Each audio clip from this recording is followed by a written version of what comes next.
All right. Hey, good morning. It's the Rise and Grind Morning Show. Welcome in. It is just after 8 a.m. here on June 6th.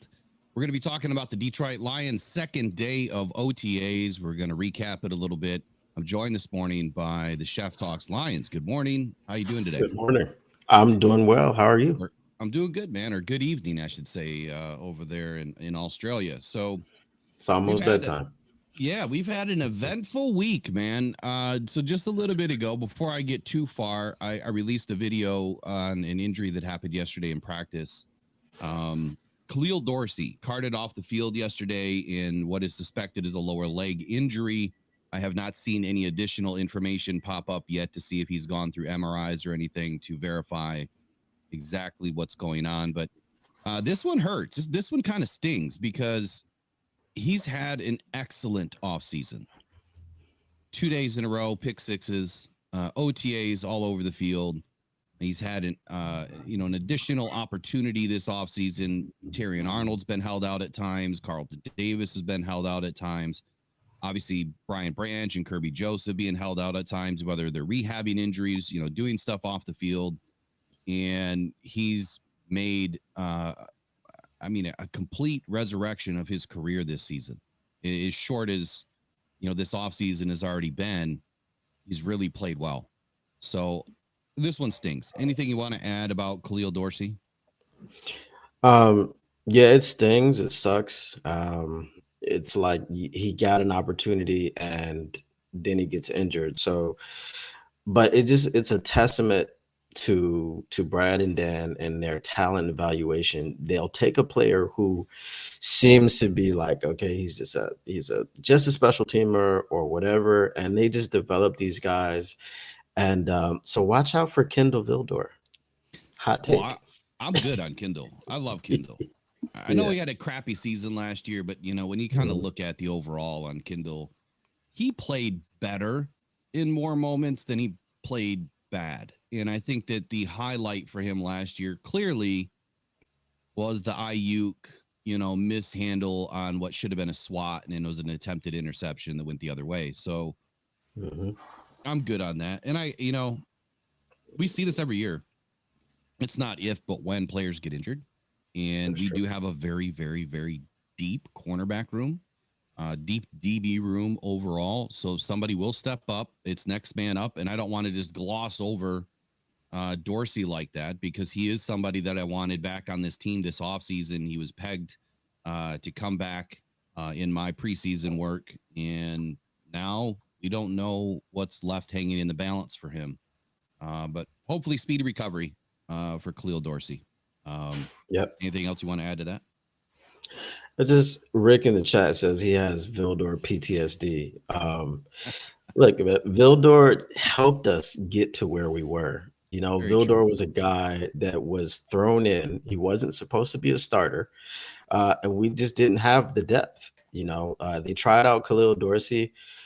He didn't get it done last year, and like we said, he's having a good camp this year. Um, until the injury. So Vildor stepped up and he stepped in place, and he just wasn't supposed to be there, man. He wasn't supposed to be a starter. He wasn't supposed to be opposite Cam Sutton. Cam Sutton wasn't supposed to have turf toe. Cam Sutton wasn't supposed to be a number one. There was just a lot of stuff going on um, that we didn't like really perceive Mm-hmm. 100%. Yeah. But Kendall Vildor, he'll be all right, man. He'll be all right. You know what? I think that you kind of brought up a good point without even really saying it. So Mm, you brought up Brad and the testament to how they develop players, right? How they bring players in, develop them. We don't mhm, know kind of what's behind the curtain, so to speak, like who's next, who's going to be that bright shining star next. mhm. And you're spot on with it that he's, even though Kendall Vildor was not supposed to be there and Cam Sutton was not supposed to be a number one, they still played well enough to get us to the NFC title game. I mean, that's huge, right? So I think that that's a testament also to the coaching and the Yep. developmental coaches, the positional coaches. I mean, from Dan Campbell all the way down to as low as the rung as you can get, they had these guys ready to play as best to their ability as they could. So I think when I look at it, is it half glass half full, glass half empty. I'm looking at it the other way. It's glass half full for me. I see all the things that you see too, that they just weren't supposed to be there.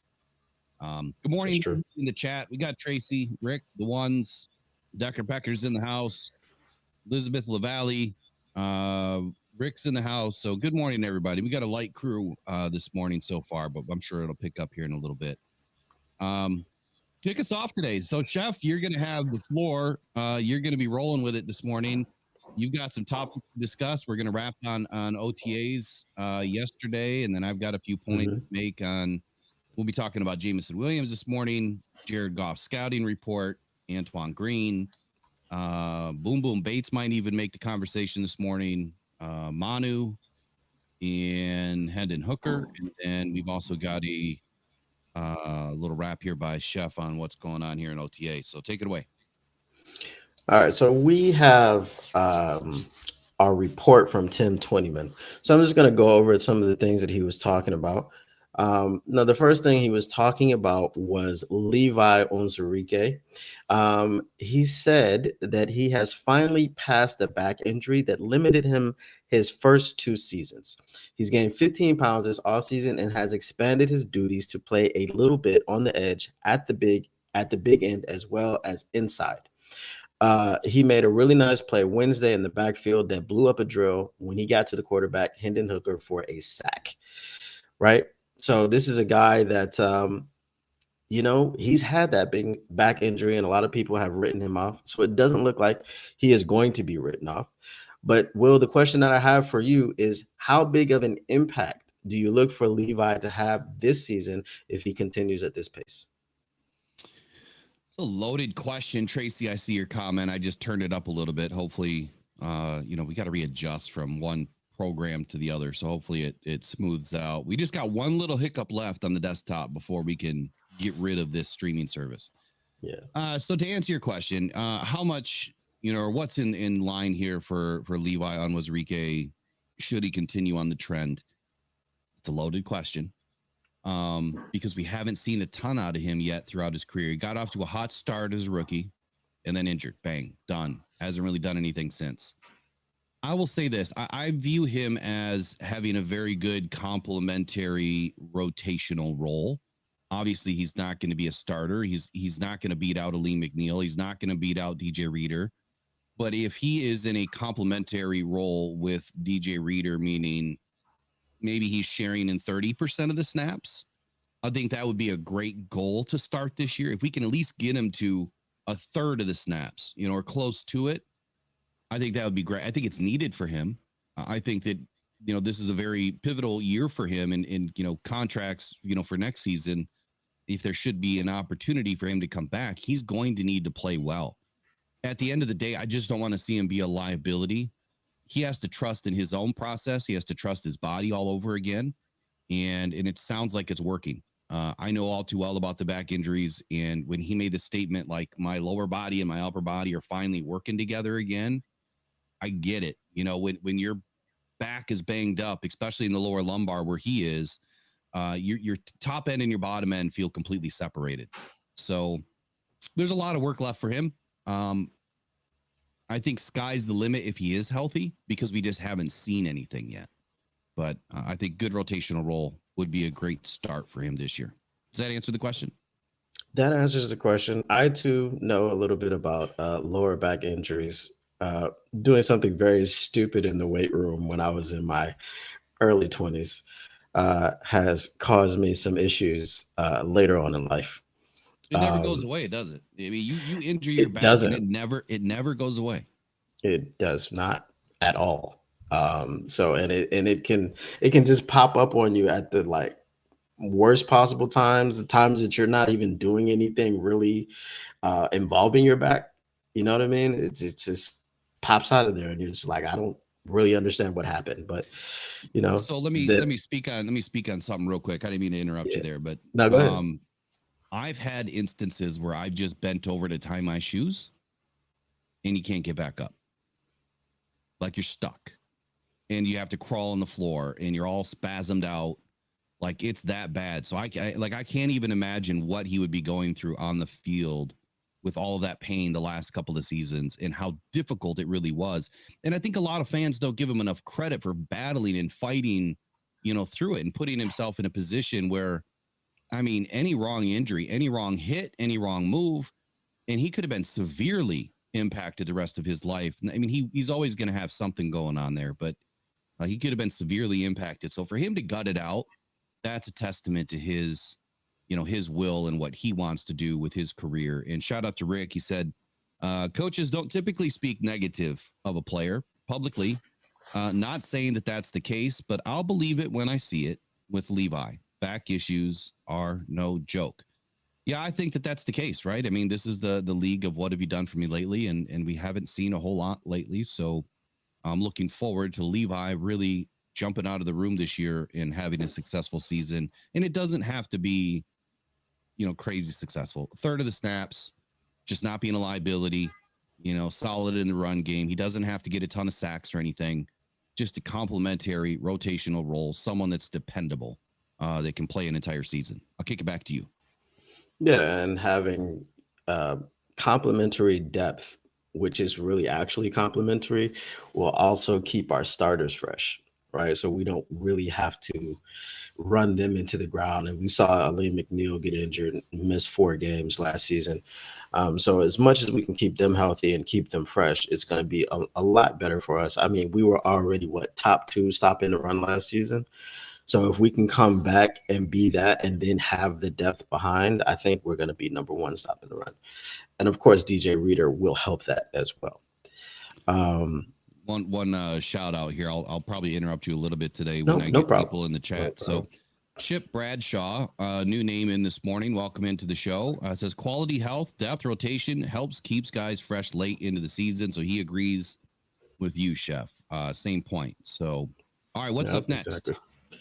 So next, we have a little bit of talking about the first time duo. As you guys know, or if you've been following OTAs and minicamp and things like this, Terrion Arnold hasn't really been on the field a lot. He's been dealing with some sort of injury, but he was out there yesterday. So first time duo. It was good to see veteran cornerback Carlton Davis III and rookie cornerback Terrion Arnold on the field together for the first time this spring.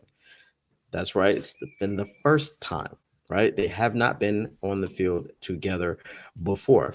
They were the 2 outside cornerbacks with the first team defense most of the day Wednesday and have a good shot at being Detroit's week 1 starters on the outside. Arnold continues to impress. He made a nice play knocking down a Jared Goff pass on a 3rd and 7 that forced a field goal try for the offense in a situational drill. And I've also heard things like Terrion Arnold has been on Amon-Ra St. Brown quite a bit, and he even broke up a pass against Amon-Ra St. Brown. So that's a huge achievement for a rookie. So that leads me into my question. With Terrion Arnold, aka Sub-Zero, if you guys don't know, Agent Zero? No, it's Sub-Zero. Derek Barnes has nicknamed him Sub-Zero. He's cold. It's very cold. It's a cold nickname. So with Sub-Zero being matched up against Amon-Ra, if he continues to hold his own, how quickly do you think the sauce comparisons will come flying in? Oh, they already are. I think that we've already heard some of it throughout the offseason, right?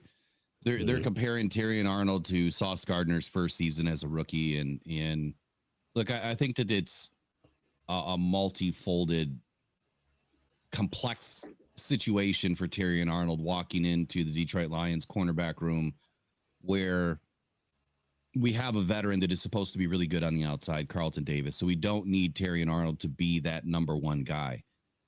Whatever you want to define number 1 as, we've spoken about the fact that the possibility of them traveling is good, or picking an assignment for each game and sticking with that receiver is probably a good option.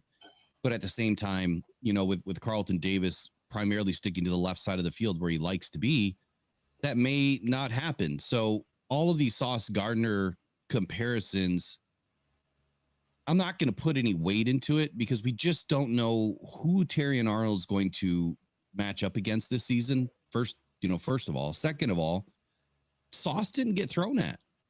the reason why he had such a good year is very little interceptions is because he wasn't thrown at. Nobody wanted to test him. And I don't know how he earned that. I mean, there must have been, all the pro scouts probably scouting Sauce, throughout the off season or something. I mean, I can only assume that they've had eyes on Sauce, their rookie year, and they're like, well, we can't throw at this guy. Quickly he was tested, I think, in the beginning part of the season, his rookie year, and they realized right away that that's not a good option. I want to see Terrion get tested. I want to see him, earn his medal and really go out there and show us that he can do it. He needs it too. But the fact that he's going up against Amon-Ra St. Brown and he's having, I guess I wouldn't say consistent, he's not really having consistency, right now, or consistent success right now. It's too early. So I want to give it, throughout training camp. Look, Amon-Ra does Amon-Ra things, and we know that he has a bag full of tricks. He is one of the craftiest guys out there. If he's having success against him in training camp, then we can talk. I think we'll revisit it then. You know what I mean? Then we'll talk about where does this season end up for Terrion Arnold. But I just don't think that he's going to get respect. Lions players never get respect. And he could have a better season than Sauce Gardner, but he'll get an asterisk because maybe he's not covering the number one guys.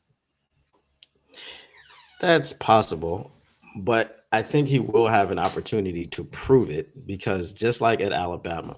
So this was my situation with Alabama. I was looking at all the targets that he got at Alabama, and I was like, well, why are people throwing at him? Like, are they just, is he really that good, or are they really that afraid of Kool-Aid McKinstry? But now in this situation, he's got Carlton Davis on the other side, who is a self-proclaimed shutdown corner. So this guy's a rookie. So I think he's going to get the targets again. And I think he's going to have the opportunity to prove that he is that guy. And I think that once he does prove it in the second year, if Carlton Davis does not stick around, if he does stick around, it's just going to be kind of like a pick your poison, or let's just kind of try to use the middle of the field, because we don't really want to throw on the outside because we got two shutdown corners out here. That would be awesome, but he is going to get a chance to prove it his rookie season. So while we're talking about this, let me throw something up on the screen, because the self-proclaimed I'm a shutdown corner Carlton Davis. Yeah. I don't believe it. Okay, I mean I think that he's a good corner. I think that he's a solid corner. But these grades, and I know a lot of people don't trust in PFF anymore. I'm kind of in that boat. But these grades are not shut down, right? An overall grade of 58.2 in 2023 is not shut down. A run defense grade of 63.3 is not locked down. Your coverage grade of 57.5 is not locked down. So, last year he had 44 tackles, 5 assists, 17 stops, no sacks, missed 9 tackles, 2 interceptions. He allowed a 107.4 passer rating against. If you are locked down, that number is below 70%. In my opinion, I think that 70% is a great mark to have as a corner on the number one wide receiver. Now, he did go up against a lot of the, number one receivers at times, but you got to remember that he was on the left side of the field too. So he didn't get the number one looks all the time. All the receiver has to do is travel to the other side, and he wouldn't travel with them. So I want to see these numbers improve clearly. I think that there's a lot of room for growth for Carlton Davis, and being in the situation that he is in Detroit and having such a good complement around him between our safeties, Meek Robertson, Brian Branch, and now Terrion and Ennis Rakestraw. I mean, we have a lethal injection of a DB room here. That once they get rolling, they're going to be tough. They're going to be tough to stop. And their swag is off the charts. Like, if there's a swag meter, I mean, it's been busted. They're Terrion busted it. Terrion busted it himself. But He's so Carl, confident. I love the confidence. Like you have to have confidence as a corner, and I hope he maintains that level of confidence when he gets burned. When he gets burned, because he yeah. will. He's going to. He's going to get tested, and that's just part of the Mhm. job. So I can hear it already, though. There's going to be a certain channel or two out there. They're going to see. I told you he's no good. He got burned, and we, blah blah blah blah blah. I can see it already, but it comes with the territory. Everybody gets tested. Listen, as long as he's not getting burnt like Jeff Okuda, I'm good Yeah, with it. me too. I'm good with it. All right.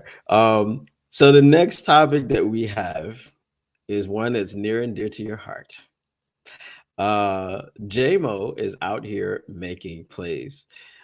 Tim Twentyman said, I thought wide receiver Jameson Williams had a nice day Wednesday. He made a lunging catch along the right sideline early in practice in a team drill. In the same drill, he made a contested catch over the middle. Later, Goff launched a deep ball. Okay. Goff launched a deep ball, people. All right. Goff, the one that can't throw deep. Yeah, he launched a deep ball down the right sideline in a 7-on-7 period. And Williams made a nice over the shoulder grab after a little bit of hand fighting on tight coverage from Davis. My question is, if JMO does what is expected of him, do you believe he will still have haters? He will always have haters. I think it comes with all really good athletes. You're gonna have some people that are, I guess not haters, doubters. I think that's a better word. You're gonna have doubters. He's gonna have to do it at a very consistent level, week in and week out, to hush the doubters. Kind of like the Jared Goff; those were haters.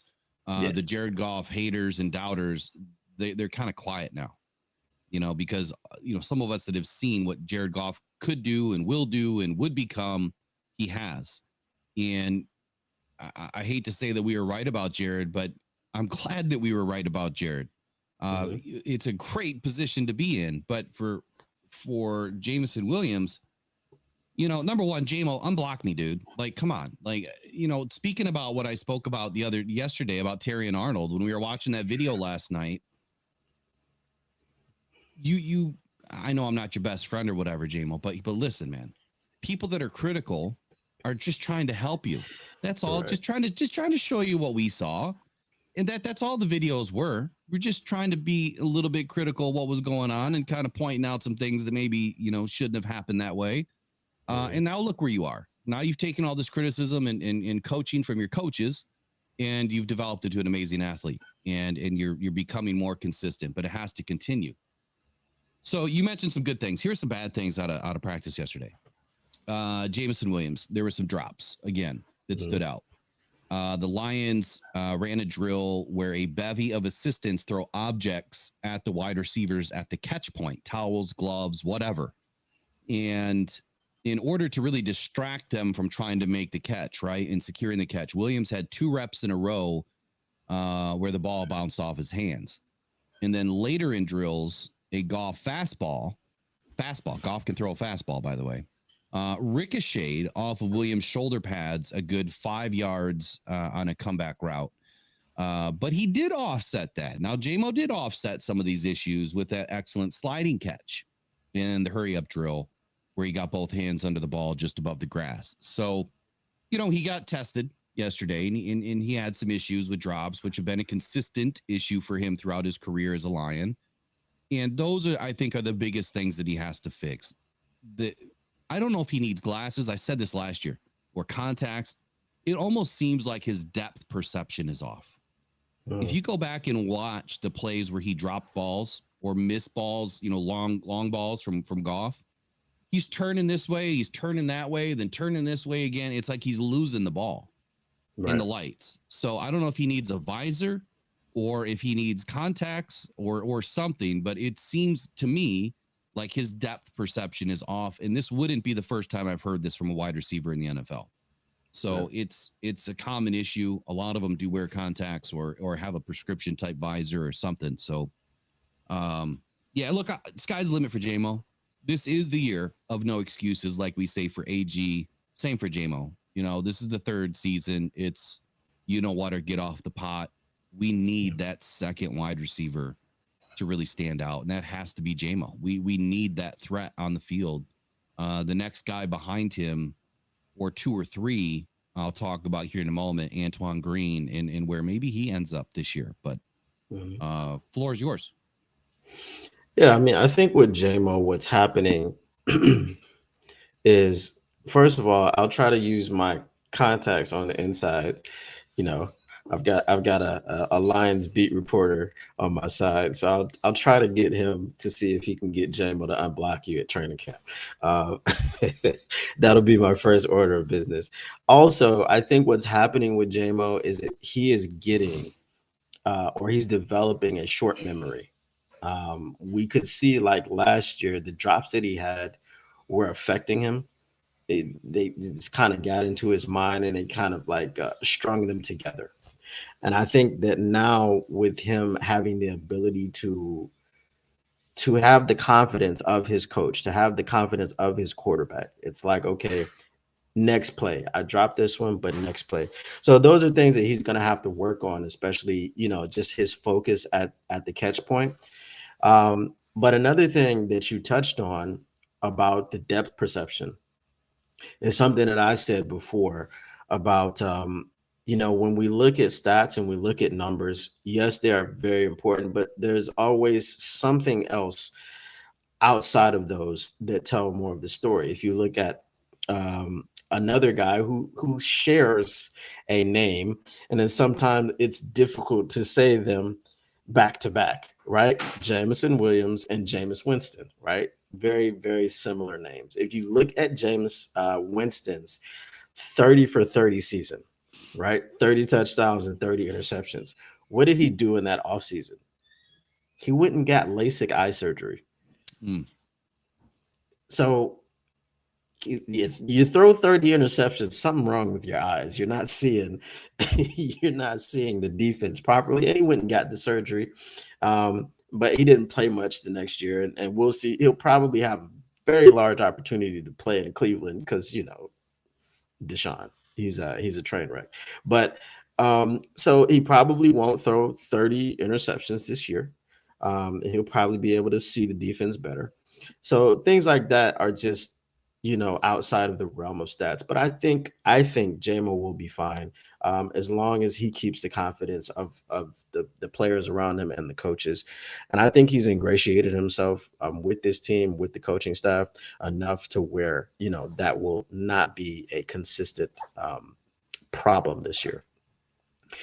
I like the fact that, players recognize that they have a situation that maybe it's not their talent. And maybe there's something physically wrong with them. I never knew that Jameis Winston. I can't say his name wrong. Yeah, it's difficult. It's between Jameson. Yeah, I'm getting it wrong already, just like you said. So Jameis Winston. Oh my goodness, Winston. The fact that he recognized that maybe there was something wrong with his eyes. I mean, LASIK surgery is a great surgery now. I'm not putting my stamp of approval on it. Obviously, consult with your physicians about that.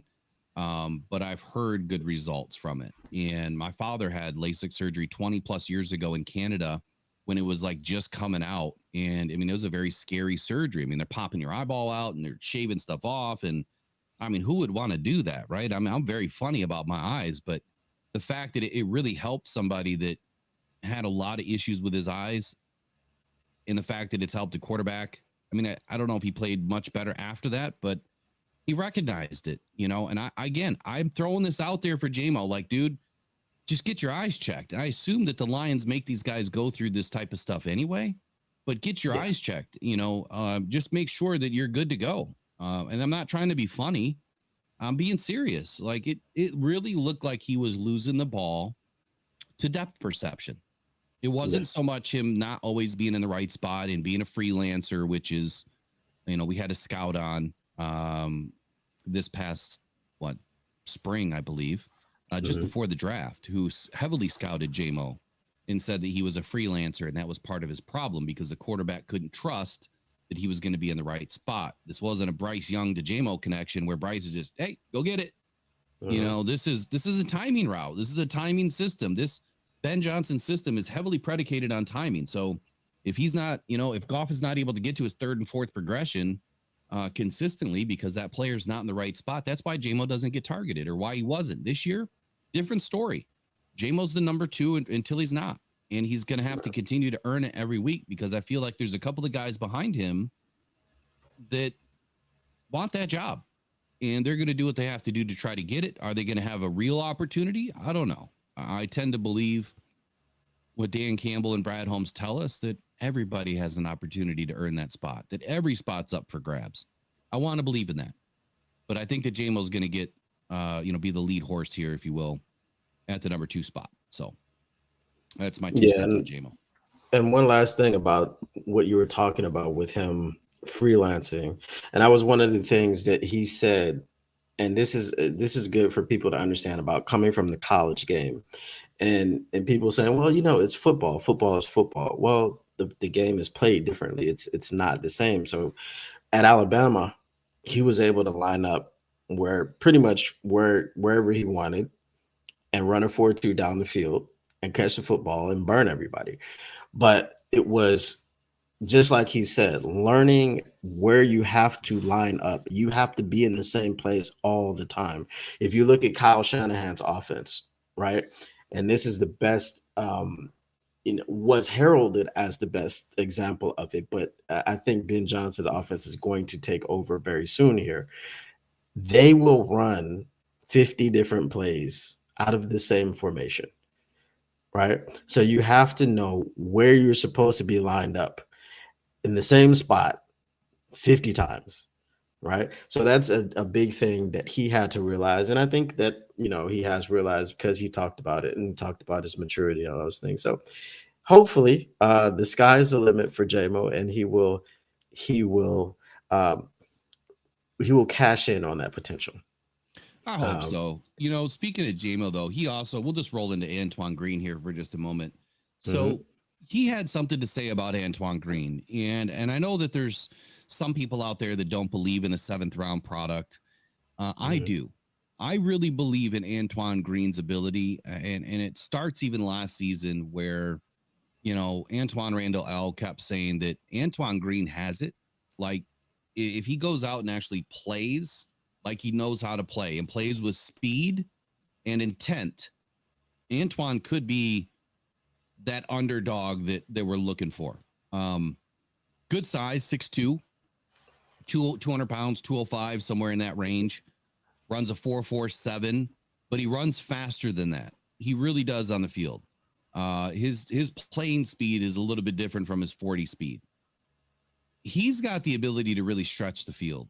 And Jameson Williams expects Antoine Green to have a solid sophomore campaign, as he expressed at OTAs about a week and a half ago that the speedy wideout Antoine Green has showed very good development in his game at a faster rate than he did in some of the other areas. Now, obviously, an injury forced Green to miss OTA practice. The coaching staff is expecting big time growth out of Antoine Green to continue throughout the offseason and into training camp. Antoine Green is just a couple of seasons removed from being Drake May's number 1 wideout. So while he was with University of North Carolina, Drake May was the quarterback at that time. And Antoine kind of split. It was him, and I can't remember the other guy's name. But I think that he was even behind. Who was at UNC the year before? Do you remember? It wasn't Zay Flowers, was it? De'Ami Brown? There was Brown. Who else was there? I don't know. I know Brown was there. I cannot tell you that I watched any UNC football. No, I didn't watch a ton either. UNC was actually one of my favorite colleges growing up, partly because, my mom lives there, and I just, that and NC State was also one of my favorite schools while I was growing up. Yeah. So, I was kind of, I was off. I wasn't even really into Michigan teams a whole lot because Michigan kept breaking my heart every year anyway. So I think as kids, we all had an alternate. I have Virginia Tech and Texas. I don't even know why I had Texas. I think everyone was a running Rebel fan at one point during basketball. Yeah, Larry Johnson and the Yeah. So I don't know where the info is. I was trying to find the UNC roster, but anyway, there was one other wide receiver on that squad that was pretty good that he kind of shared time with, right? And Antoine was a threat. I mean, he was a big time threat in college. His last season, 2022, he had a 74.8 overall grade, played in 352 snaps. He was out wide 344 of them, just under 800 yards on the season, 18.6 yards of reception. That's the number to drill in your head. The guy catches, deep crossers like nobody else that I've seen. He's so fluid over the middle. He reminds me a lot like Josh Reynolds. He has that same type of fluidity going across the middle of the field. And that's what I'm looking forward to out of Antoine is, can he at some point be a good replacement for Josh Reynolds? Similar size, body type, kind of run the same route tree. Really good in contested catches, over 50% rate. Drop rate very low, 6.5%. Decent grade against man coverage, better grade overall against off man coverage. But I love what the kid can do. He just needs to play with intent. I think that's the only thing that's really missing, is that he kind of switches up what he does from day to day in practice. From what I've read, obviously I haven't seen it up close and personal. So my outlook on Antoine Green is he should be able to make, a big leap forward this year if he continues on the same trend. I mean, the fact that Antoine Randall said that he has it. Now, first of all, he's a coach. Second of all, he's a former wide receiver himself. If you guys look at like comedians, the big thing right now, and not just right now, but it's kind of the fallout of the nuke that was the Cat Williams interview on Club Shay Shay. All these comedians are coming on there now, and to a man or woman, they're like, yeah, we know who's funny and who's not funny, right? So the comedians know who's funny and who's not funny. Wide receivers know who can play, football players in general know who can play the game and who cannot play the game. Antoine Randall was a star in Indiana, played some quarterback too, right? So he knows what a receiver looks like. So if he has confidence in Antoine Green, I have confidence in Antoine Green as well. And people that think that 7th rounders don't really make a contribution, there's a lot of 7th round picks in the NFL. There's more, there's more, 7th round picks that you will see than 1st round picks making up the league. So, undrafted free agents, all that stuff. These guys are a really big part of the league. It's not just the stars.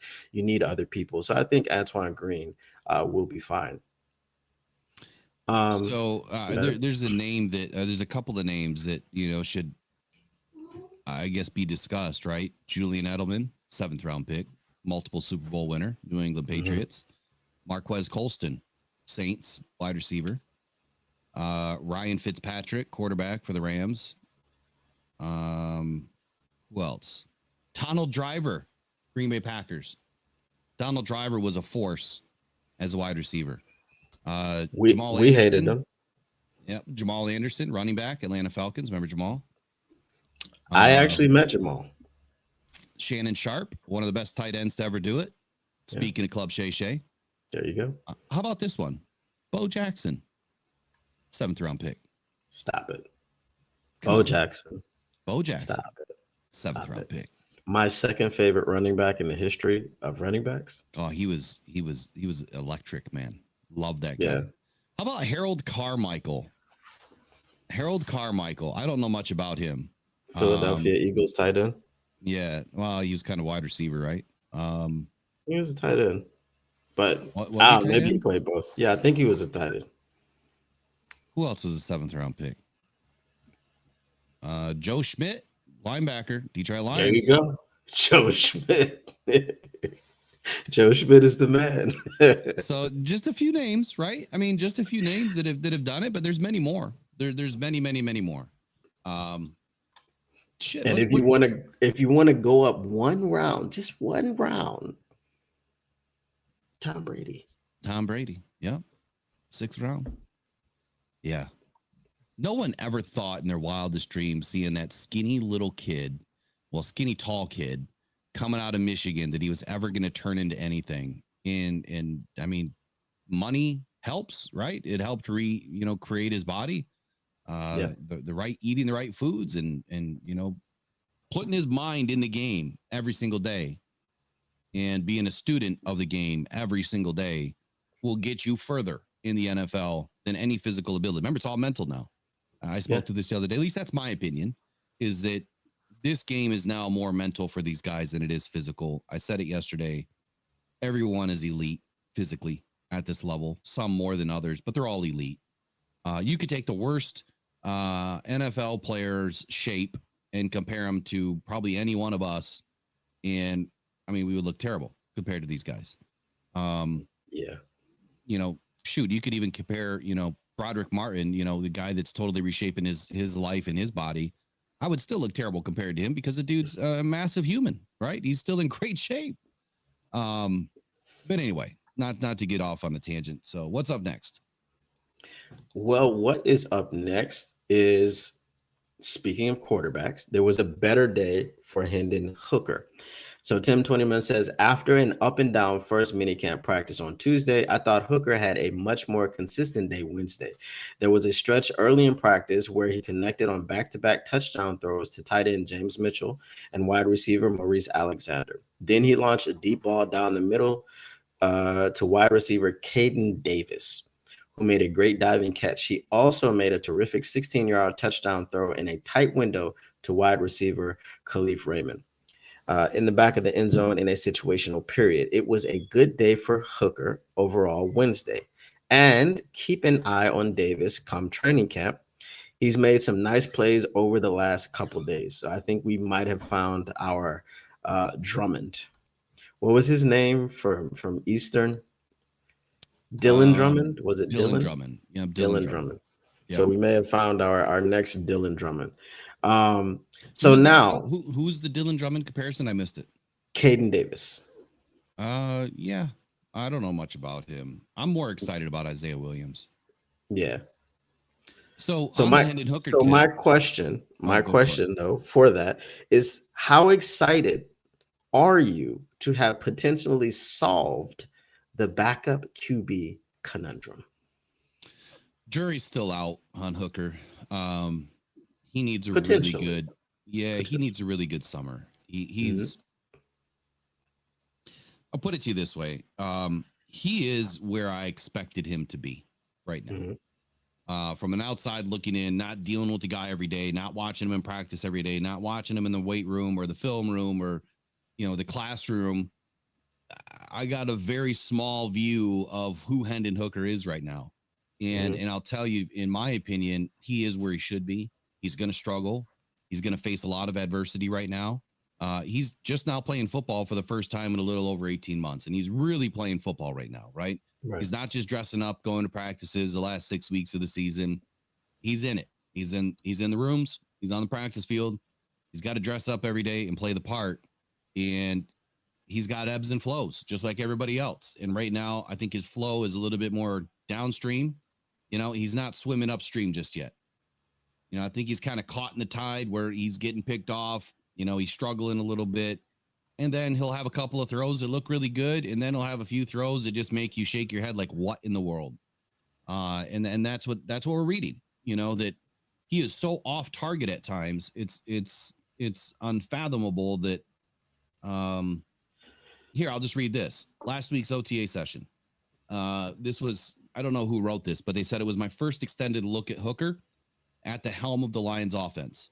That was a baseline to work off of for watching him that day. And unfortunately, the line went down for the second year quarterback a little today. The line went down, meaning his stock dropped. His stock. Yeah, there you go. So accuracy remains a scatter shot.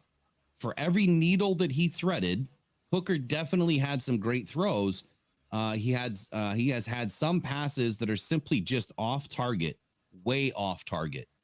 The same drill from last week where he had to quickly pivot after getting the snap and throw the ball into a net was again a struggle. So even hitting a net was a struggle. In 5 throws, he missed the entire target twice, and another that grazed the bottom of the target. So the inconsistency issues have carried not only from the drills but also onto the field. He missed Antoine Green on 1 rep. He was far too low on Tom Kennedy on another. Again, these are interspersed between precise rifle shots, though. So that's the thing with Hendon. It's like he's got a cannon. It's on target, and then he's shooting buckshot everywhere. It's just you don't know where it's going to end up. So, and that's where he should be. I mean, that's where he should be. And this is what Jared Goff had to say. He said, Hendon, he's done a good job, man. He really has. He's soaked it all up, has learned, has improved. I'm trying to find the right word for he's gotten better every day, and it's been fun to watch. Yeah, Jared, I don't know, man. I don't know if I believe in that statement a whole lot. I think that he's really trying to pump his boy up a little bit. But I think there's some confidence issues here, and it's okay. It's where he should be. Just let him work it out. Hendon's going to be fine. It's coming from a very awkward Tennessee offense. He hasn't had to do a whole lot of this. So it's going to take a little bit of time. What are your thoughts on Hendon and where he's at? I mean, as far as his accuracy issues, I mean, that's just mechanical. He has to make sure that his feet are set in the right place every single time, every single throw. And that comes with repetition, and that's why he's getting all of these reps. I'm confident that Hendon Hooker, and this is not a high bar, this is a low bar. I'm confident that Hendon Hooker will be better than Tim Boyle.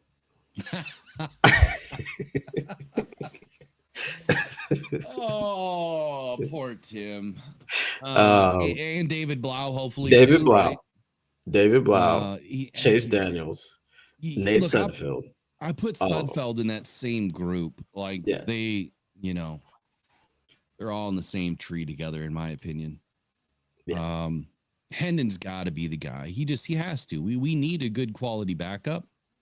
He's just going to fall before, he really gets it together. He's going to sink before he swims, and that's okay. And it's kind of the same thing we're hearing about Giovani Manu. And then I'll talk to him, about him here in a little bit too. But there is one thing that I missed, though, when we were going through this. There's a couple of statements here. This is Jared Goff's report. So kind of his scouting report. And I'm going to wind back to Terry and Arnold, but he had this to say. He says, it's so early. He's only been out here a handful of days, but mentally, he sure has it with the confidence. Absolutely. He was drafted in the first round for a reason, was high on a lot of draft boards, it seems. We'll see, but he's done a great job up until this point. Jared finally has some really good competition he's throwing against, and I love it. This is going to make Jared Goff better. The better DBs you have in practice, the more realistic game situations you're going to be in during practice. Does that make sense? Yeah, it makes total sense. And then I had one other one on Jameson Williams, since we just spoke about him. And he had a lot more to say on Jameson. Go figure. He says, it's been fun, man. It's really good to see him as well do his thing. I think this offseason's been unimpeded for him, and it's the first one he's had. Think about that. This is truly the first offseason that JMO's really had, because last year it was ended by injury and then the gambling, or the gambling, then the injury, vice versa, whatever. Having him out there with the ones, getting him used to all this stuff, him and I getting on the same page more and more every single day, starting to see that show up pretty consistently. I saw it a few times today. And again, he's a guy who's become extremely hard on himself too, and is holding himself to a really high standard. And that makes things easy to fall in line. You don't expect a quarterback to badmouth his teammates. But everything that Goff has said about JMO or some of the other guys, Hendon Hooker, I think it comes from a place of being realistic too. Obviously he's not going to trash anybody. He's giving you a small glimpse. He's given all of us kind of a small glimpse of what he's seen. I don't think he's going to give us everything. I don't think that he's going to tell us all of the good things. They're going to want to hold some of that stuff back too. But that's a good statement on JMO. And the things that I would pull out of this, again, JMO, please unblock me, man. I mean, not that I'm going to message you or anything, but like I said, I'll work on it for you. Consistency, right? Showing up, consistency. Them getting on the same page is probably the most important thing that can happen this offseason. It's what we've noticed the last 2 seasons between those two, that they're just not on the same page. And that comes with chemistry. It comes with practice. It comes with being in the same room together, being on the same field together. And for the last couple of seasons, JMO kind of hasn't been there for, this, that, or the other reason. Whether it was health, legal issues, whatever he had going on, or not legal, but getting in trouble in the NFL. But this is the time where it's, no excuses for JMO too. So I'm excited, man. I really need JMO to step it up this year. Really need him to. Yeah, me too. Me too. As the official keeper of the JMO, I need this to happen. I need this to work. What you got? I got one more thing. So the final thing was that the competition was raised. Head coach Dan Campbell put the offense in a tough spot, down 34-28 with 15 seconds on the clock and the ball at the 16-yard line. A short completion to Williams got the ball to the 10-yard line with 11 seconds left after a little scuffle between tackle Dan Skipper and linebacker Derek Barnes. Goff threw high to wide receiver Amon-Ra St. Brown in the end zone with 6 seconds left. The final play of the drill was Goff going back to St. Brown in the end zone for a touchdown. Skipper was sure to let Barnes and the rest of the defense know it was a touchdown too. I like to see that kind of competitive spirit this time of year. Now, my question for you is, how much stock do you put into training camp fights? And in all of your years of watching football, how many fights can you remember really causing problems in the locker room? And probably not the one between Jamie Foxx and LL Cool J. That. I can't imagine Jamie Foxx didn't win that one. No, he did. You're talking about that movie, right? I can't remember the movie. Yeah, Any Given Sunday. Any Given Sunday. There we go. So to answer the last question first, I honestly can't remember. And if you're talking about just Lions history, I can't remember any fights that really created an issue. But at the same time, I don't know that we would really know. I think some of that stuff might be held close to the vest. Now, on other teams, there may have been some issues, but I can't remember who it was between. But as far as Dan Skipper and Barnes, there's something going on here, because this is more than a scuffle. This is now multiple events that they're getting at each other. A couple weeks ago, it was Dan Skipper was on the ground. Barnes knocked him to the ground, and there was a scuffle, and Skipper ended up on the ground. And now, again, they're getting in another scuffle. Practice didn't have to end this time, but it did last time. They stopped practice. So I think that Dan Campbell has such a good hold on this locker room. And I think that the leaders, Penei Sewell and Aiden Hutchinson, Amon-Ra St. Brown, Jared Goff, and others, and Alex Anzalone, I think that they have a good rap on this. I don't think that there's going to be any issues. I do like the chippiness. I think that obviously these guys are fighting for a role, right? They both want a spot. So let it be what it is. But at some point, they're going to have to get beyond whatever is, whatever's itching them about each other. They're going to have to scratch it and be done. Parking lot, 3 p.m., meet me there. Like, get it behind the trash can. Let's get it done. Just get it over with. Get it out of your system. Let's get back to work. I think that's a big key here too. What do you think? What was the other part of your question there? The other part was just like, how much stock do you put into into these training camp fights. I don't put a lot of stock. I just think their testosterone is flowing a little bit because, I mean, they want to win. They want to win, and I mean, this is a tough offseason. It's tough because this team is going to get rid of some really good players. And these guys are probably fighting for those last spots. I think, Barnes might have an edge, but we'll get into Manu, in a minute here. But there's, some offensive line play here that maybe Skipper's an odd man out here. I don't know. I don't know yet. I haven't been able to fully evaluate what's going on with the offensive line just yet, but we'll try to dive into more, positional evaluations as we go on throughout next week. So what do you think, man? How much stock do you have in these fights? What do you think's going on here? Not much stock. I mean, it's their competitors. And, it's if you've ever been to LA Fitness playing pickup basketball, I mean, you see the level of competition, the arguing about every foul. Somebody's going to get into a fight. So, it's going to be a shoving match or something like that. So, these guys, yes, they're teammates, but they want to win. The defense was, I think, embarrassed last year, because they started off pretty well, but the way that they finished the year and, that back seven had a very large role in giving up, multiple 200+ yard games to, Justin Jefferson and CeeDee Lamb and the likes of these people. So I think that, the intensity for the defense this year is going to ramp up. And I think we're seeing that early in these OTAs and mandatory minicamp, where we have heard lots of good things about the defense. Defense is winning the day. Pick sixes here and there. Jack Campbell, I think, intercepted Goff twice.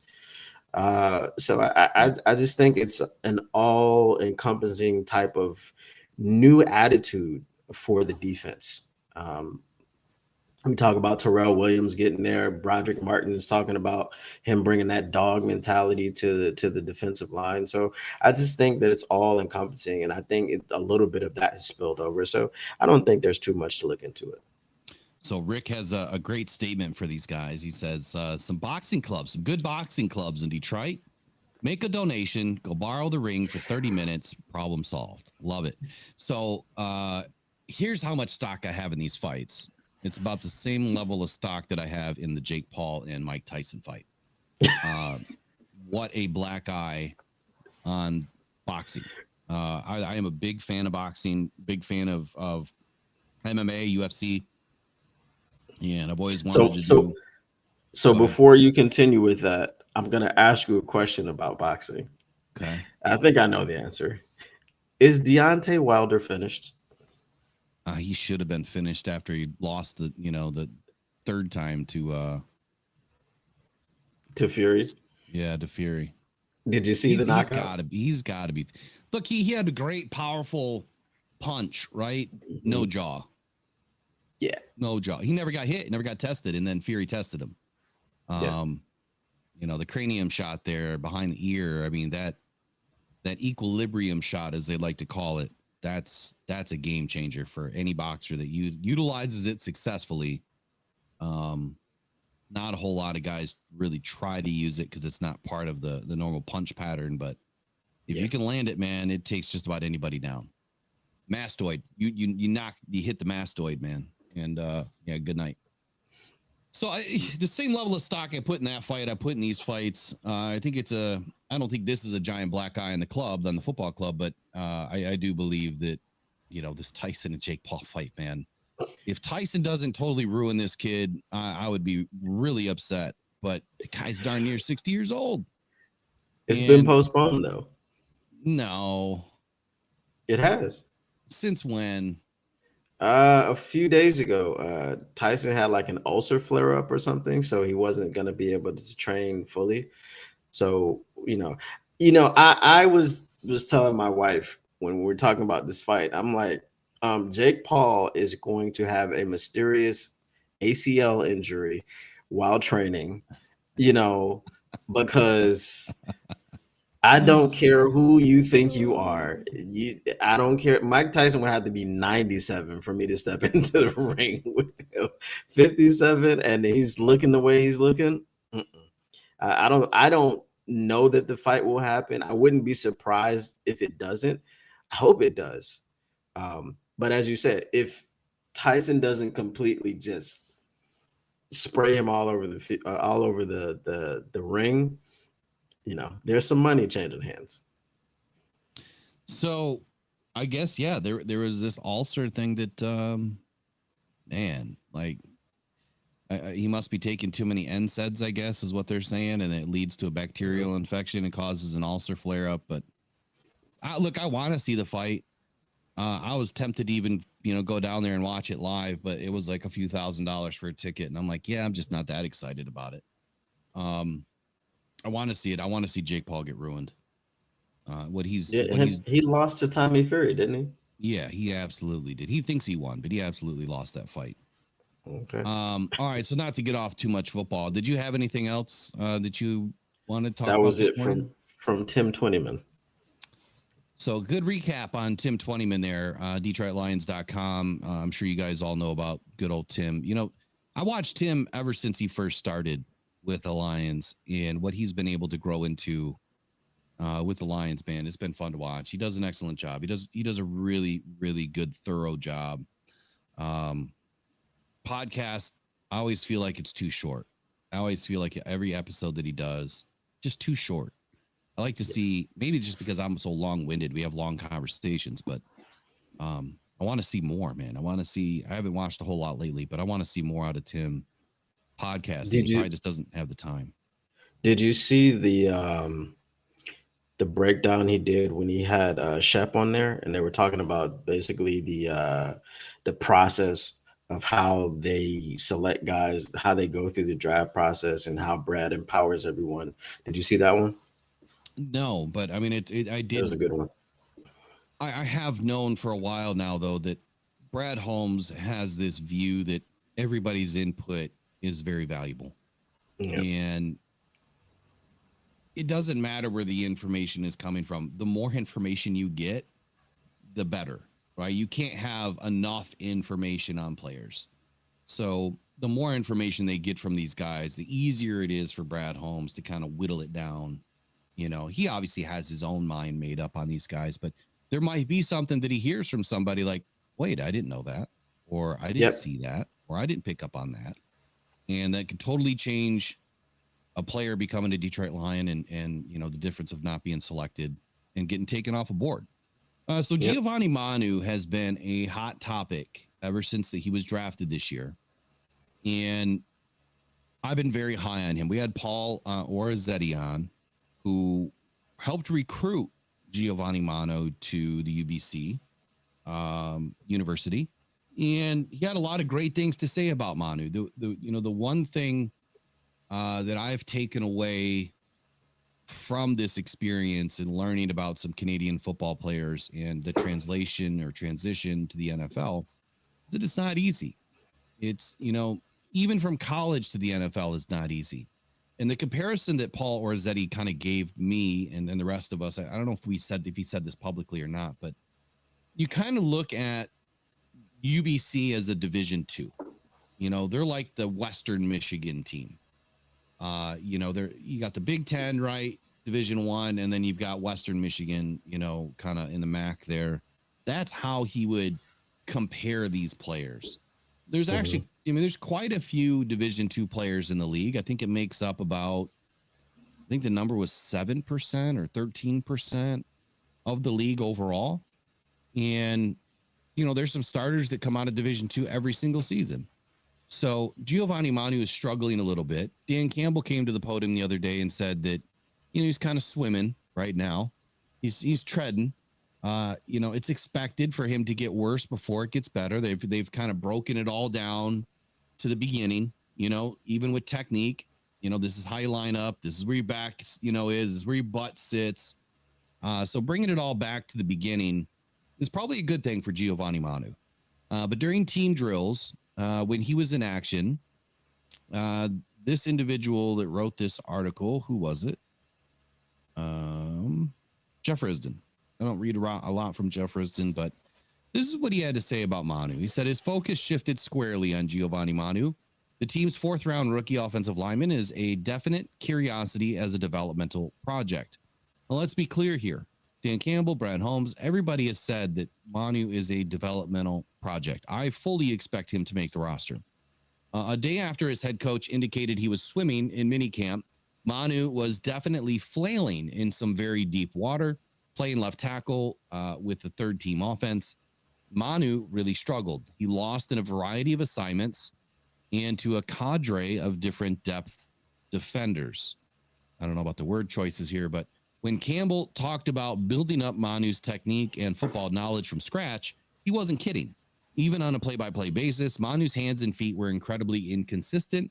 He missed too high with his hands and got beat on a basic dip move from UDFA edge Nate Lynn, which, look, Nate's actually a pretty good player.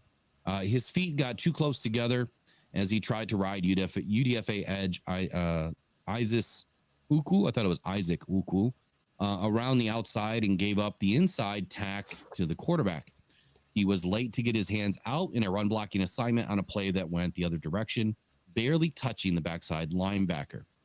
Now, he did have a couple of wins on a stretch play run to his side. Manu showed great athleticism in getting out in front and getting a shoulder into cornerback Morris Norris.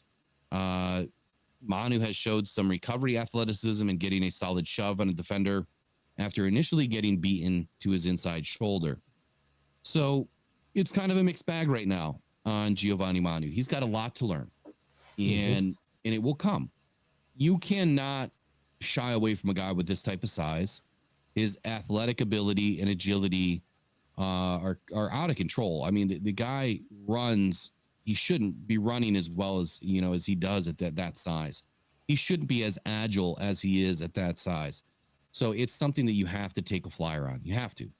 And having, in my opinion, probably the best offensive line coach in the league, and going up against one of the best defensive line coaches in the league, those two combined are going to get Manu ready. I feel like it's going to be a shorter window for Manu to make that next step. But don't count Manu out right now. He's going to be going through a lot. You want to talk about ebbs and flows? He is definitely kind of floating downstream right now. And at some point, he'll start to swim the other way. And I expect big things out of Manu in short order. I don't know if left tackle is where we want him. I think that he's playing out of position there. Guard, I thought, was going to be the better fit. And come training camp, when everybody's in camp, I think that we're going to see him probably getting some more action at guard. Tackles that suffer or struggle in the NFL coming from college typically make better guards in the beginning, let them get their feet underneath them, and then slowly kind of integrate them, into the other positions. So before I go on much further here, I want to pay attention to the chat. I know I kind of left you guys alone this morning. I apologize, but Rick says he has confidence in our developmental team. Their why Holmes has had such or much draft success. Peter Van Larhoven says Hendon can make a great life for his family, even if all he ever amounts to is a backup quarterback. Great statement. Best job in the world. Yep. Casey's not a very big fan of Tim 20man. But he's a fan of Jeremy Reisman. Yeah, see, I would disagree there. Look, they all do a great job. I think that, all the insiders, all the journalists that cover the Lions outside of Carlos Menares, all do a good job. Some of these, people are better than others, but who wouldn't kill to be in the room with these people? I think that the level of intelligence and conversation with any of them would be incredible. So they have a tough job. They really do. You're trying to break all the news. You're trying to stay on top of everything. You've got to be on time, just like the players. You got to show up and be on time, be early, whatever. But, Tim may not be everyone's cup of tea. Jeremy Reisman may not be everyone's cup of tea. Carlos Menares, I don't know if anybody likes what he puts out. I'm sure he has some fans. Yeah, I'm sure he does too. Then you got Doc. I mean, Doc does a great job too. Macaroon. So there's a lot of good people to listen to. What else we have in here? There's a couple other statements. Rick also said, I'm not really worried about backup quarterback. The offensive line is great. Goff is not prone. I can't say that word because then I'd have to knock on some wood. But anyway, agents would be blowing up Holmes' phone. Yeah. I can't say that. I can't speak that stuff into existence. I just can't. What else is in here? Brent says Hendon has to learn to put touch on the ball. He's usually high. You're talking about high, like high passes, right? Nah. That's legal in Michigan. It's okay. Brent's team Hendon. If he can be a great backup, I would be very happy. Yeah, Bo Jackson was a 7th round pick, according to the article that I read this morning. Anyway, that's great. I did not even know that. Hey, Will, are there any free agents out there that would like to see the Lions? I would like to see on the Lions, Justin Simmons. So Justin Simmons was on my list very early in the offseason. I do not believe that the Lions are hunting right now for any big name, costly free agents. Now that we've had an injury to Khil Dorsey, though, I think that, well, I guess let me not speak too far ahead. Depending on what the injury is, it could open the door, obviously, to bring in another DB. Would they spring for, a big name, high price free agent? I doubt it. I think that room is so loaded, it's going to be very difficult to keep all the guys that we have already. If the Lions were to keep 12 DBs overall, I think that would be the max number. And without looking at the depth chart, I think that we have more than 12 right now in camp. So as far as Justin Simmons goes, look, I would have loved to have had him on this roster because of his veteran leadership, his experience. I think that it only made sense, but maybe now it doesn't, given the fact that these guys are playing really well. Brandon Joseph is really starting to come alive. Once we get pads on, we'll see. I think that's when the next moves will be made. I don't know what you think, Chef, but when pads come on in camp, if they see anyone that has any issues at all, I think that's when the moves will get made to bring somebody in. Yeah, and I just want to know if we're bringing Quandre Diggs home. That's all, I would have loved to have seen him come back too. Him and Glover had like this. Glover Quinn had this like little thing going on because Diggs had like the most interceptions after Glover did, and Glover was kind of holding down that record. And I think he's only one away from breaking Glover Quinn's record or something like that. So yes, come back and get that record. Yeah, no, I would have loved to have seen Diggs come back, man. He's the dog. I mean, he's, good player. Good player.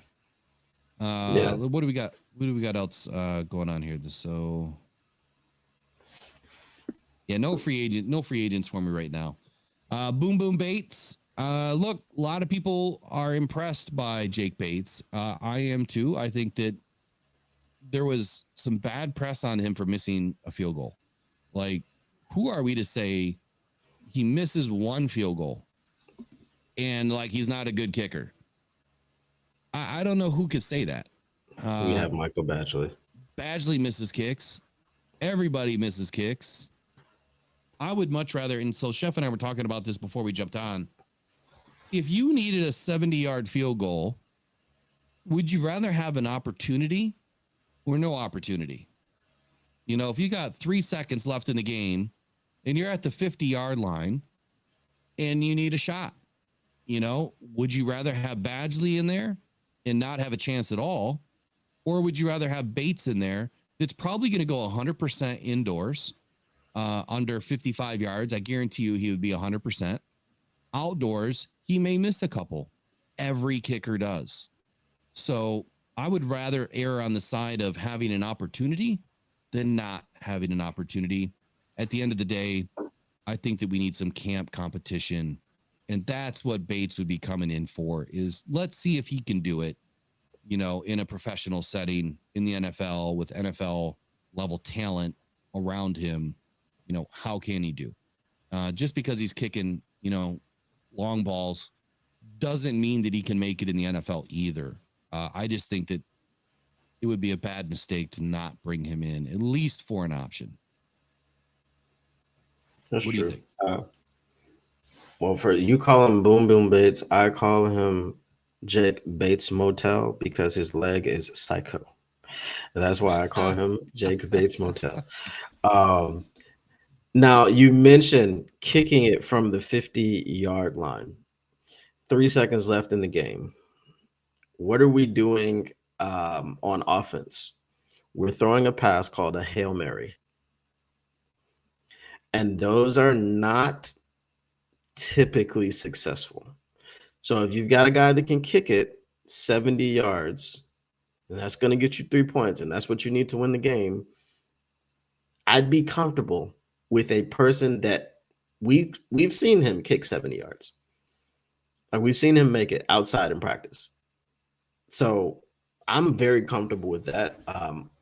Michael Badgley gives you no opportunity to do that. No one in the NFL other than maybe Justin Tucker gives you the opportunity to do that. Now, we know that Justin Tucker broke our hearts and kicked a 66-yard field goal inside of Ford Field to win a football game, which was crazy.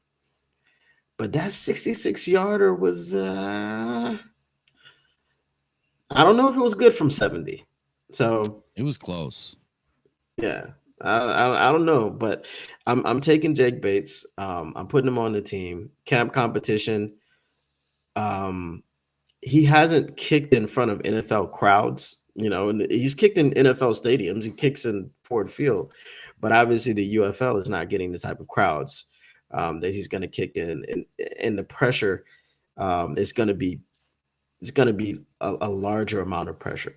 So maybe he doesn't work out, but you bring him in and you give him a look.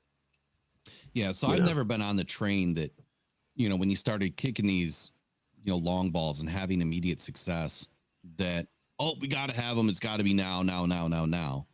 But I'm not also on the train of just because you miss one, your career's over. Yeah. Your opportunity's over. I mean, that's just foolish to say that because he missed one kick that he's no longer an NFL product. I would compare his leg to anybody in the NFL right now. Experience is everything. He needs experience. He needs tryouts. He needs an opportunity. And you never know what you're going to have. But at the end of the day, if you can get him on a practice squad, at least as your second backup kicker, that's a great position to be in. I think that far too often some players get passed over, and they probably would have been really great NFL players that never really got a chance because people look at the surface and they don't look at what's underneath. And I think that happens to a lot of people in life. There's a lot of great people that go through life. They could have been so much better. They know it, right? And they know that if they would have just been given the right opportunity, sometimes you got to create your own opportunities, but if they would have just been given the right opportunity, that their life could have totally changed in a different direction. I mean, that's what life's all about. You take different paths each and every day. Every turn you make leads to a different story. Who knows if you took a right turn instead of a left turn one day, what would happen? Could be the difference of a car accident or not. Who knows? I think that Jake Bates has done enough to earn an opportunity. I really believe that someone is going to bring him in. I do not believe that our kicking competition right now is enough. I was surprised that Badgley was even back on this team, to be honest with you. So I was surprised we didn't draft somebody. But Brad Holmes doesn't care about kicking, in my opinion. I feel like they plan on winning games with their offense versus kicking. And now that may change, especially with this kickoff rule. There's going to be more scoring potentially on special teams, and that may change. You may need a kicker now. Especially in some of these tighter games. But like, Casey's point, what's more likely with 3 seconds, you're going to run Jamo, Green, and DPJ on deep outs and hopefully get a pass interference for one red zone play. I mean, yeah, in theory, that would be great. But I think what we're going to see more often now is referees are not going to be throwing the flag in the last few seconds of a game because of what happens to them after the game. I think that they're just going to let things play out. I think that they would rather get scathed for not throwing a flag than the whole world coming down on them. They're getting death threats. They're getting all sorts of stuff because they threw a flag that was probably the right call in more cases than not. But it, ruined someone's bet slip. So, yeah, But interesting. Also, I think historically, the Hail Mary play is not officiated like regular plays. There's always pass interference down there. Well, if And you're Aaron Rodgers, it's not. Well, that wasn't that wasn't even what got called. What got called, I think, was roughing the passer. There was that one too. Yeah, which was some BS. Or there was the one that wasn't called too, right? Remember that play on, was it Pettigrew? I think it was the Dallas game. That was the Dallas game. Yeah. But I feel a little bit differently about that game after, watching it years later. I'm like, I still think it was a penalty. It was a penalty. It was, but Stafford had a chance to drive us down the field so we could win that game. It didn't happen. So but that linebacker never turned around. He never turned around. He was guarding his face. I think that the ball hit him in the back of the helmet. It was crazy that they picked that up.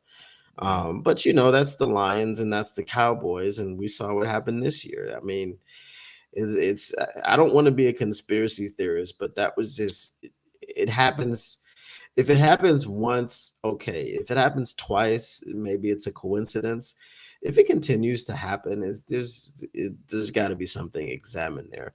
But what I wanted to say about the Jake Bates thing is that if you're writing him off after missing a field goal, I think he's missed 5 field goals this year. He's in the UFL, which is a developmental league. You're supposed to be developing there. So he's not in the NFL yet. So if he's like, okay, he's in the NFL and he's missed 5 kicks and he's got cut from some team, then I could understand having some sort of skepticism about him. But he's developing. That's why he's there. Yeah. So so let me trying to find his stats. I think it was like 17 for 22 in the regular season. I don't know why his stats are not pulling up, but someone mentioned Aubrey from the Cowboys. So Aubrey obviously came from the USFL or UFL, whatever you want to call it. 38 field goal attempts, 36 field goals made a 60-yarder, 94.74%. So he even missed 3. And that's an extremely good year, right? I mean, extremely good. He's kicked in week 18, he kicked a 50-yarder, a 51-yarder against the Lions, a 60-yarder in week 14, a 52 in week 12, a 51 in week 9, a 58 against the Rams in week 8, a 50 in week 5, a 55 in week 2. The reason why I wanted to pull up Jake Bates' stats is because he is asked to kick longer field goals more often than not. Yeah. And it was almost like, 60 yards, let's just throw him out there. And it's like, oh crap, he made it.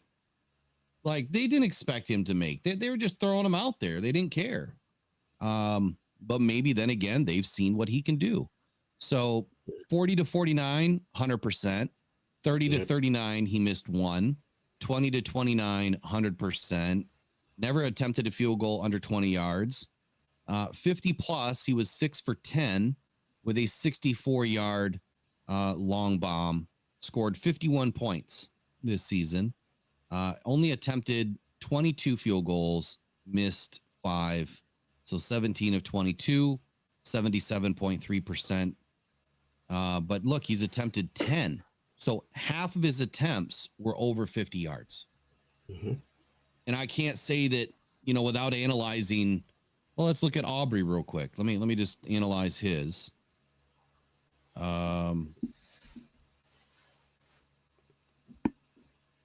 Let's see if it gives me the numbers.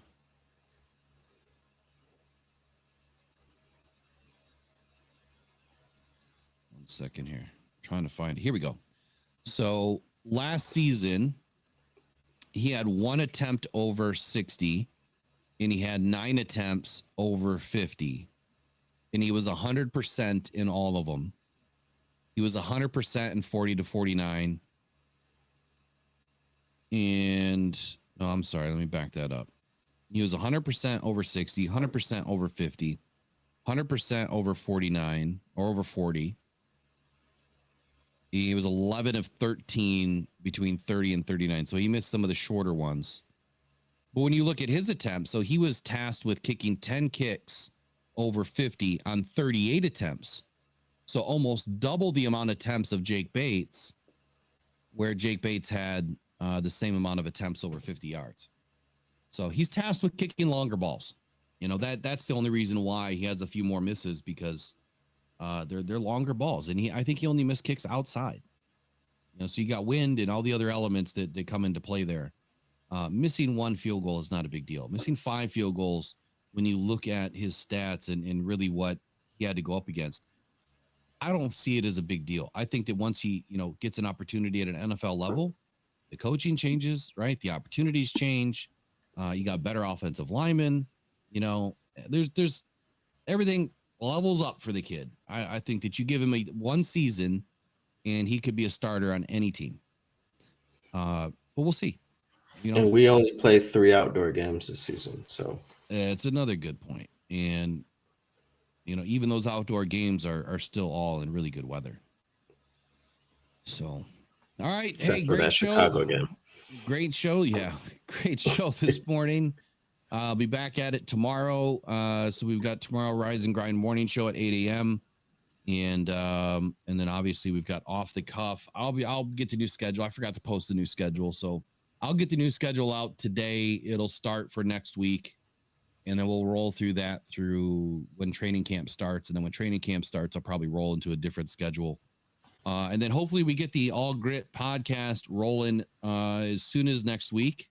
We got a few things to clean up on graphics, and then we should be able to get that rolling. Anything else you want to leave with this morning or this evening for you? No, that's it for me. You guys have a great rest of your day. From the future, I can tell you it's going to be cold today. So, you know. That's right. You're already into I'm in Friday. winter. Yeah, I'm in winter. I'm 30 minutes away from Friday. You know. All right. That's right. It's nighttime over there. Yeah. So yeah, let me end with this. Let me ask you one question about Australia. Yeah, go ahead. What is your biggest fear? Whether it's arachnid or reptile, what is your biggest fear living in Australia on a daily basis? Probably the spiders. I remember one day I was here and they have these spiders. They call them jump at you spiders. The huntsman? I don't think it's the huntsman. The huntsman, those are the huge spiders, but they're not aggressive towards humans. Yeah. Yeah, they're not aggressive towards, and you find them in Queensland. I'm in Melbourne. Gotcha. But I saw one of those jump at you spiders, and it was kind of like crawling up the door. The door was like cracked open. It was a sliding door. So I saw the leg, and I was like, nope. I closed that thing so fast. You know, snakes. Again, you know, most of this stuff is in Queensland, so I'm pretty far away from it. You know, you see little spiders here and there, but you know, I don't have too much to worry about. So you're talking about the little Australian jumping spiders? No, I think it's a little bit bigger. See, the huntsmans are the ones that freaked me out. But then the more I see that people handle them and they're no big deal, like yeah, because don't they eat like birds, rodents? eat anything. and stuff like that, but they don't Yeah. they don't bite humans. So I guess I was always under the impression that no matter where you were in Australia, it was just a freaking wild safari everywhere. No, no, it's not. But you know, Now there are kangaroos. There are quite a lot of kangaroos. I did have one night I was driving down the street in a neighborhood close to mine, and I had a kangaroo like hopping alongside of my car. that's funny. So Uh, they'll cross the street. You'll see them. So So we share it with the wildlife. since Rick brought it up about the scariest thing in Australia is Mick Dundee, uh, do you carry a Bowie knife? No, I don't. I don't. Avoid. Any dingoes ate a baby recently? I don't think I have seen any dingoes. I might, because sometimes you'll see stuff at night. So I've seen things that I thought were maybe foxes. They might have been dingoes, but no, they haven't eaten any babies. Isn't a dingo Shout out just to a Jerry wild Seinfeld. dog? Right? They're just a Yeah, wild dog. Yeah. it's a wild dog, but apparently the dingoes eating babies thing is actually a thing. Yeah, it happened like many, many, many years ago. Yeah. Yeah, Yeah. interesting. So cool. Well, throw another Yeah. shrimp on the barbie for me. I That's have it for the done that. Rise and Grind Morning Show today. You guys, excuse me. You guys have an excellent Thursday. I'll be back at it tomorrow. And yeah, good day. Good show. All right, you guys, take care. We'll talk to you later. Go Lions. Peace.